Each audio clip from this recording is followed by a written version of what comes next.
성도 여러분, 우리 교회가 노수역을 대표하는 교회인 것을 아십니까? 노수역 한인교회. 그래서인지 몰라도 이런저런 이유로 전혀 모르는 분들이 전화를 하시는 경우가 제법 있습니다. 얼마 전에도 한 통의 전화를 받았는데요. 들려온 목소리로 보아 적어도 60대 후반은 되시는 분인 것 같았어요. 전화하신 이유가 신앙생활한 지 얼마 되지 않았는데 질문이 있어 전화를 하셨다는 겁니다. 그래서 어떤 질문이 있으시냐고 여쭈어 보았더니 신앙인과 종교인의 차이가 뭐냐고 물으시는 거예요.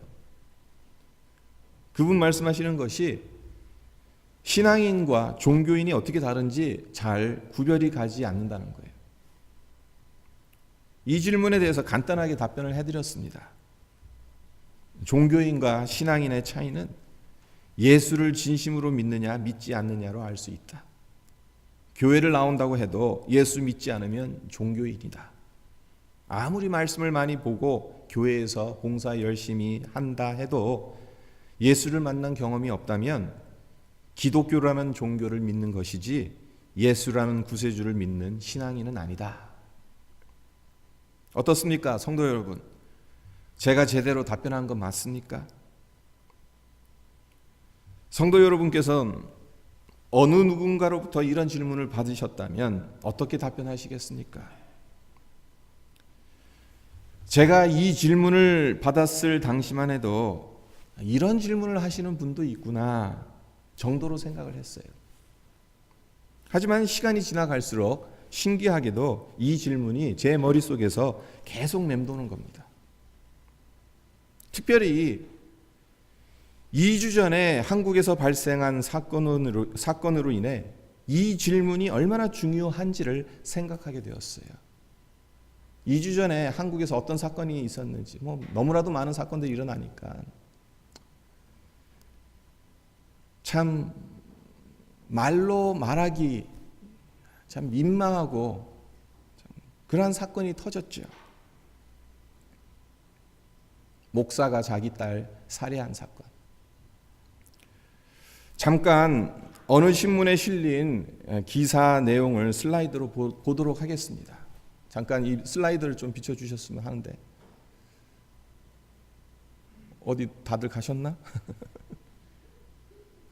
위에 아무도 안 계신가 보죠? 예, 그러면 넘어가야겠네요. 그걸 봐야 되는데.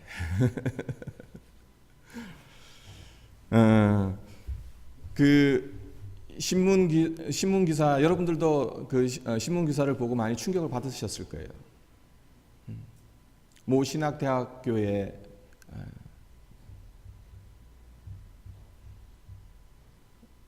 신약학 교수로 재직을 하고, 그리고 또 어느 개척교회에서 심호하고 있는 목사인 어떤 분이 자기 딸을 때려서 죽이고 거의 1년 가까이 방치한 사건. 여러분도 그 사건 기사를 읽으면서 엄청나게 충격을 받으셨을 거예요. 준비됐습니까? 예, 한번 보죠. 그냥 눈으로 보세요. 대퇴부에서 선명한 출혈이 발견됐다. 사망 11개월 만에 발견된 여중생 이 모양은 친아버지에게 맞아 피부 아래 출혈이 발생됐다. 그래서 쇼크사했을 가능성이 높다. 다음.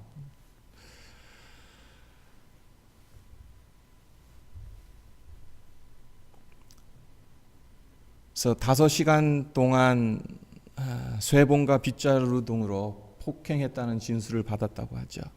그래서 아동학대 치사 혐의로 구속영장을 신청했다. 근데 이 아동학대 치사 혐의가 지금은 살인죄로 바뀌었습니다. 그리고 딸의 시신을 11개월 동안 방 안에 두고는 그 냄새가 나니까, 시신 썩는 냄새가 나니까 방향제 뿌려가면서 사건을 은폐하게 됐고, 또 뻔뻔한 거짓말과 이중 생활을 계속했다고 합니다. 다음. 그러니까 어떤 거짓말을 했냐? 아이가 가출했다고 신고를 한 거예요. 아이가 5째 학교에 나오지 않게 되니까 전화를 한 담임 교사에게 아이가 가출했다. 우리도 이 아이가 어디 갔는지 모른다. 그렇게 이야기했다는 거죠.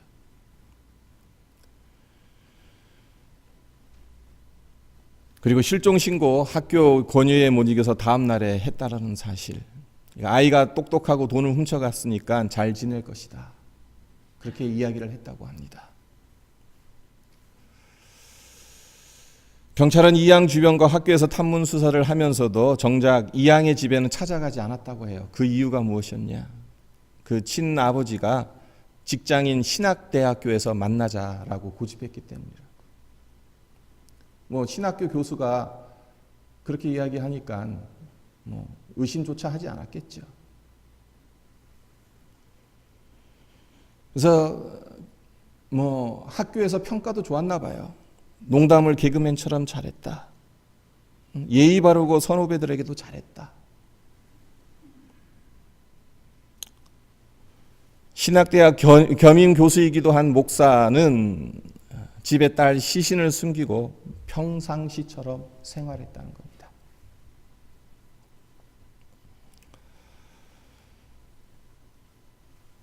그리고 장기 결석 학생 실태 조사가 이루어지고 담임교사가 전화를 했을 때도 딸이 아직도 집에 돌아오지 않았다라고 들려댔다.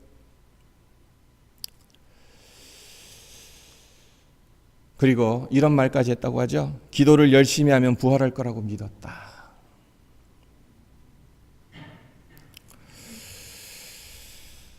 근데 열심히 기도하는 흔적이 마땅히 보이지 않았다는 거예요.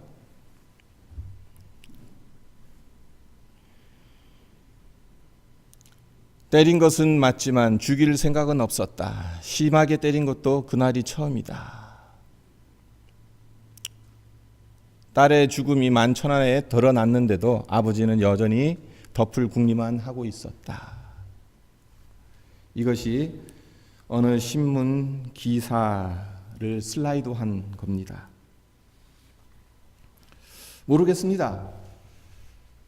자세히 조사해 보지는 않아서 이전에도 이와 비슷한 사건이 있었는지는 모르겠습니다만 명색이 그래도 목사인데 어떻게 자기 딸을 때려 죽일 수 있는지, 그리고 이것보다 더 엽기적인 것은 어떻게 다음 날 딸이 죽은 것을 확인했어도 신고하지 않고 시신을 그대로 이불로 덮어 1년간 방치하며 시신 썩는 냄새를 감추기 위해 시신이 있는 방에 방향제를 뿌리면서 그 가운데서 밥을 먹고 다 했을 거 아니에요. 그리고 경찰에 가출 신고까지 할 수 있었는지, 또한 그동안 어떤 마음으로 교회에서 설교를 하고 신학교에서 학생들에게 하나님의 말씀을 가르쳤는지, 주님을 믿지 않는 세상 사람들도 이렇게 하기 매우 힘들 텐데 예수 믿는 사람이, 그것도 목사가 이런 전대미문의 엽기적인 일을 저지를 수 있는지 아무리 생각하고 생각해봐도 답이 나오지 않더라고요. 성도 여러분, 여러분들은 어떻게 생각하십니까? 어떻게 이런 일이 일어날 수 있는 것입니까? 이 사건을 우리는 어떻게 받아들여야 합니까? 이 사건의 기사를 읽어보면서 댓글도 읽어봤어요. 완전히 난리죠. 기독교의 위신이 완전히 땅에 떨어졌죠. 기사에 달린 댓글 중에는 정말 어떤 댓글까지 있었냐 하면요, 기독교는 종교도 아니다, 악마의 집단이다.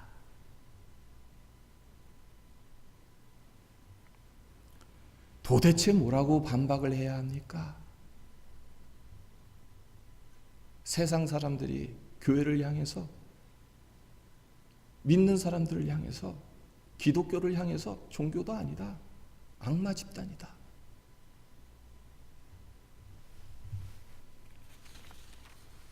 그냥 단순히 어느 미친 목사의 개인적인 문제라고 치부해버리면 되는 것입니까? 기독교는 이 세상에서 어느 위치를 점하고 있는 것입니까? 교회는 주님 명령하신 대로 빛과 소금의 역할을 감당하고 있는 것인가요? 주님의 영광을 보여주는 참된 신앙인은 못 된다 하더라도 세상으로부터 지탄은 받지 않은 종교인은 되어야 할 텐데, 도대체 우리가 가지고 있는 믿음은 이 세상을 변화시킬 능력이 있는 것입니까? 2주일 동안 수도 없이 많은 질문들이 꼬리에 꼬리를 물며 제 머릿속에서 떠나질 않았습니다. 그러면서 신앙인과 종교인의 차이가 뭡니까? 라고 물어봤던 60대 후반의 이름도 얼굴도 모를 어떤 분의 그 질문이 다시 한번 계속해서 제 머릿속에서 맴도는 거예요. 신앙인이, 종교인이.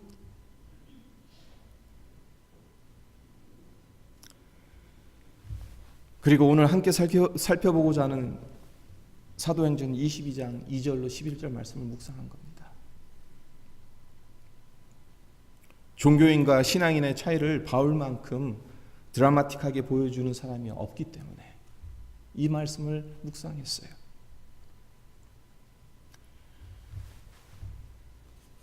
오늘 이 설교의 주제에 따르면 바울은 종교인에서 신앙인이 된 사람이라고 말할 수 있어요.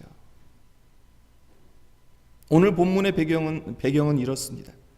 바울은 예수의 복음을 회방하고 대적하는 유대인들 때문에 예루살렘 성전에서 붙잡혀 성전 밖으로 끌려 나와 돌에 맞아 죽게 될 위기에 처하게 됩니다. 하지만 그곳을 관할하던 천부장 덕분에 그 위기를 모면하게 되고 로마 군용으로 이송되는 도중에 천부장의 승낙을 받아 유대인들 앞에서 간증하게 돼요. 이것이 본문의 내용입니다. 먼저 3절 이하를 보면 바울이 자기 자신이 어떤 사람이었는지에 대해서 소개하고 있죠. 길리기아 다소 출신이라고, 그곳에서 자라면서 가말리엘 문화에서 배웠다고 이야기합니다. 가말리엘이 누굽니까? 당시 7대 랍비 중 한 명으로 추앙받던 율법학자였어요. 유대 사회에서 가말리엘의 지위와 영향력이 엄청났었는데, 한 예로 사도행전 5장을 보면 베드로와 사도들이 공회에 잡혀와 종교 재판에 넘겨지게 되었을 때 가말리엘이 지혜로운 말로 대제사장을 설득함으로 제자들이 방면되는 장면이 나와요. 유대교의 최고 지도자인 대제사장도 가말리엘의 말을 듣지 않으면 안 되었을 만큼 가말리엘에게 상당한 영향력이 있었다라는 사실입니다. 따라서 바울이 가말리엘에게서 율법을 배웠다는 것은 둘째 가라면 서러울 만큼 율법에 정통한 식견을 가졌다는 의미가 돼요.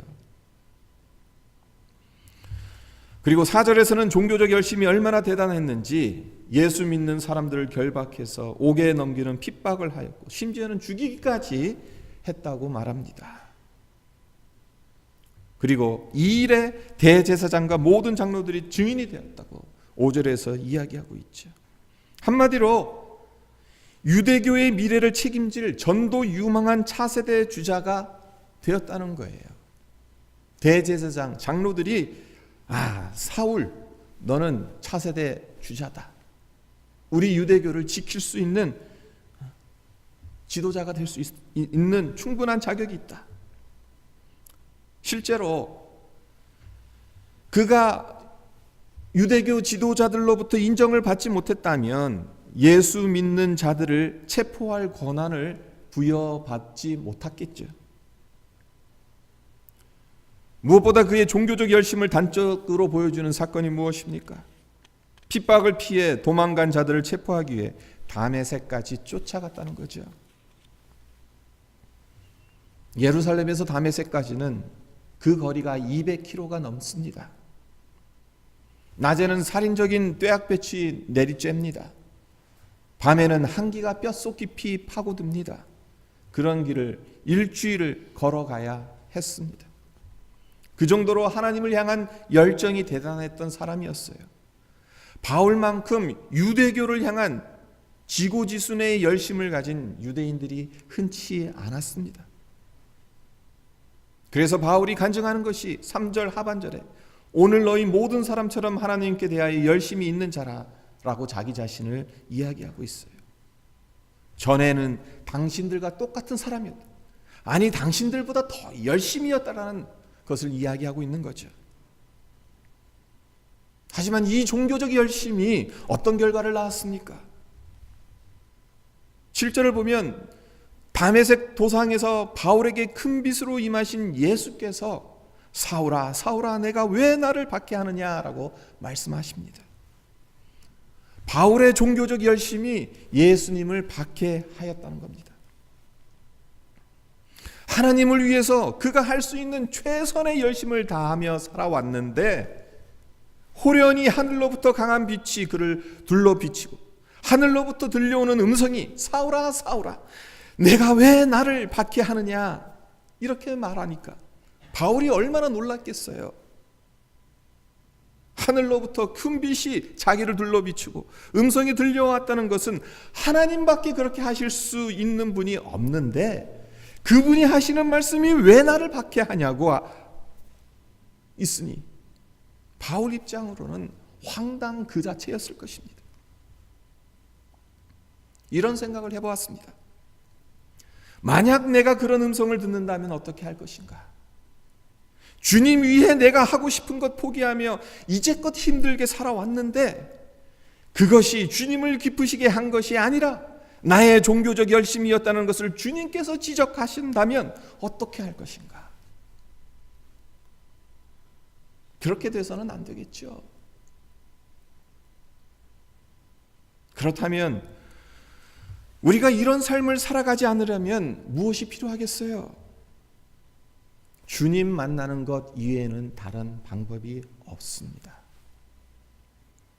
바울은 하늘로부터 임한 큰 빛을 보고 주님의 음성을 듣기 전까지는 자기가 하고 있는 행동이 얼마나 잘못된 것인지를 몰랐어요.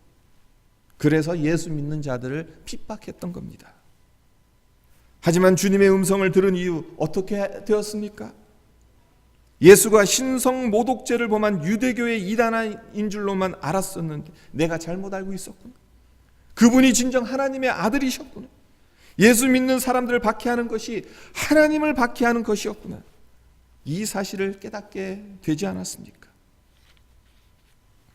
그리고 이제껏 잘못 살아왔던 삶을 정리하고 달라져야 한다는 생각을 가지게 되었기 때문에 10절에서 보는 것처럼 주님 무엇을 하리까? 라고 주님께 묻게 되는 겁니다. 이제까지 자기가 했던 일들이 얼마나 큰 잘못이었다는 것을 깨달았기 때문에 그 잘못을 어떻게 극복할 수 있는지 주님 이제부터는 제가 무엇을 해야 합니까? 그렇게 물었던 것입니다. 그렇습니다. 주님을 만나야 합니다. 그래야 우리가 하고 있는 것이 종교적 열심인지 아니면 신앙적 행위인지를 구별할 수 있는 거예요. 바울이 무엇을 해야 하냐고 주님께 물으니까 주님께서 하시는 말씀 10절 하반절을 보십시오.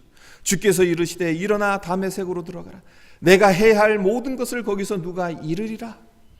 다메섹으로 들어가라는 거죠. 그러면 내가 해야 할 모든 것을 어느 누군가를 통해 알려주겠다고 주님께서 말씀하셨어요. 바울이 다메섹으로 가는 목적이 완전히 바뀌게 된 겁니다. 다메섹에 숨어 있던 예수쟁이들을 체포하는 것이 그가 다메섹에 가고자 한 원래의 목적이었는데 주님의 음성을 들은 이후에는 이제는 주님께서 그를 통해 하실 일들을 알기 위해 다메섹으로 들어가는 거예요. 주님을 만나면 삶의 목적이 달라집니다. 가는 곳이 같아도 가야 하는 이유, 가야 하는 의도가 달라집니다. 왜 그렇습니까? 주님의 뜻을 알았으니까요. 주님의 마음을 헤아리니까요. 왜 일을 합니까? 먹고 살기 위해 일합니까? 왜 공부를 합니까? 성공하기 위해, 잘 살기 위해, 나의 지적 만족을 충족시키기 위해 공부합니까? 만약 이 이유가 전부라면 주님을 만나셔야 해요. 주님, 제가 무엇을 해야 합니까? 이 질문을 하셔야 돼요.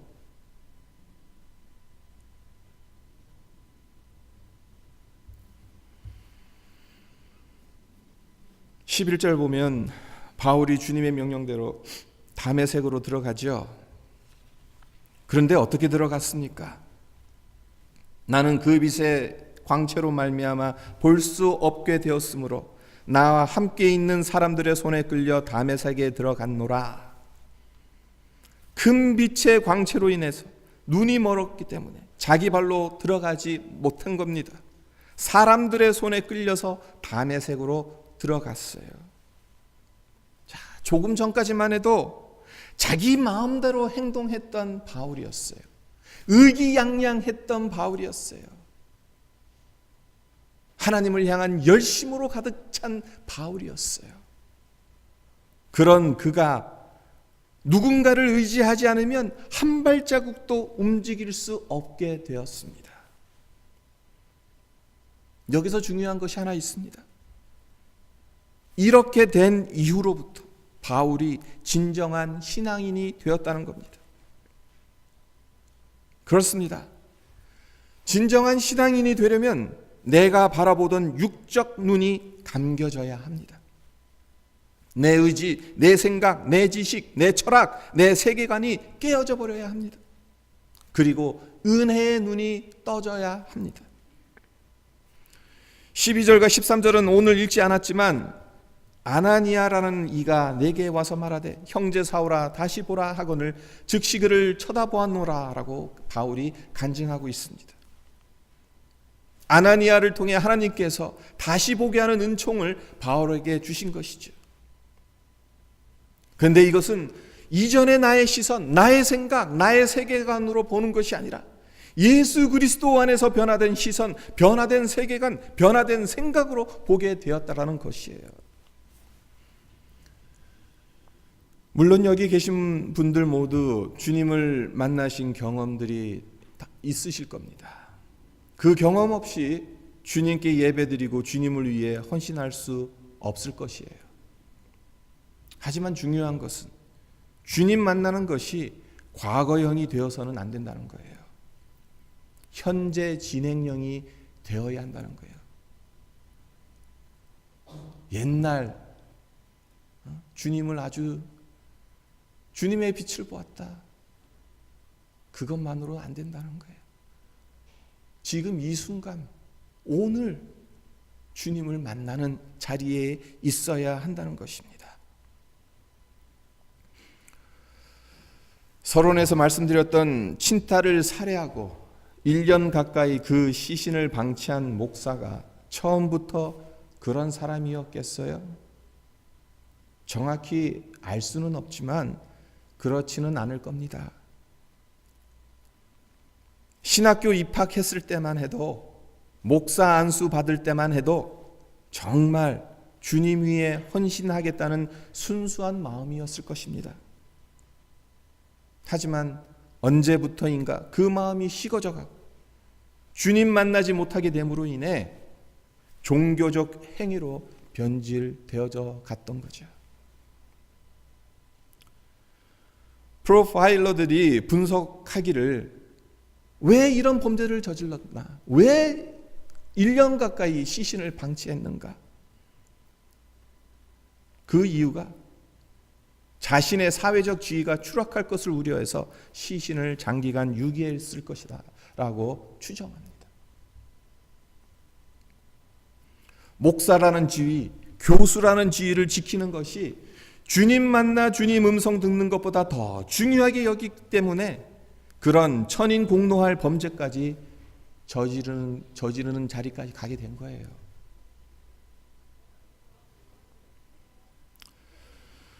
우리는 어떻게 목사가 그런 짓을 저지를 수 있냐고 화를 냅니다마는 우리 역시 매일 주님을 만나지 않으면 회칠한 무덤 같은 종교인이 될 수밖에 없다는 것을 깨달아야 해요.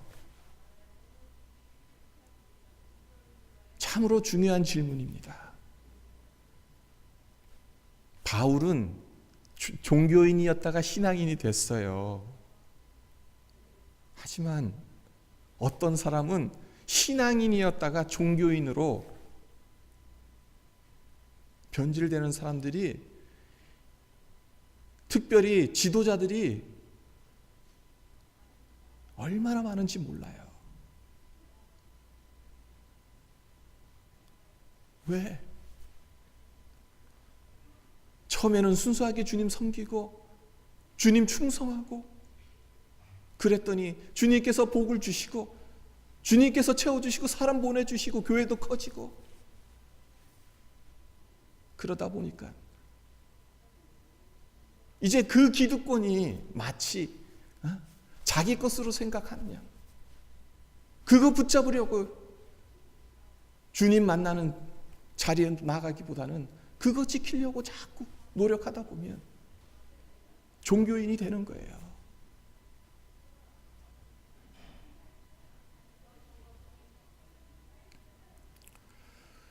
우리는 종교인입니까? 신앙인입니까?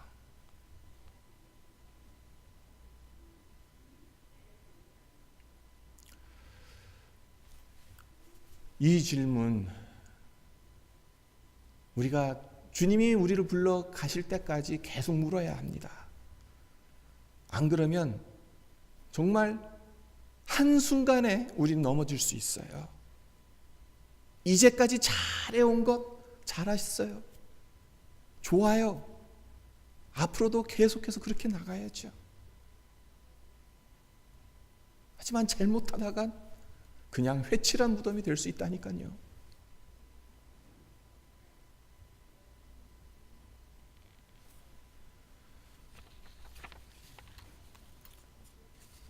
바울의 간증을 우리가 우리의 마음속에 깊이 새겼으면 합니다. 바울은 주님 만났던 다메섹 도상에서 주님을 만났던 그 경험 이후로는 그의 삶은 오직 주님 바라보면서 살아갔어요. 어떠한 유혹 앞에서도 어떠한 핍박 앞에서도 흔들리지 않았습니다. 오직 주님 바라보면서 주님 위해서 그의 목숨까지 내놓았어요. 지금 이 순간이 어떤 순간입니까? 이제 로마로 압송되어 가는 과정이거든요, 지금. 그러한 가운데 예루살렘을 떠나기 전에 그곳에 있는 유대인들, 자기 동족들에게 간증하고 있는 거예요. 내가 이러한 사람이었다.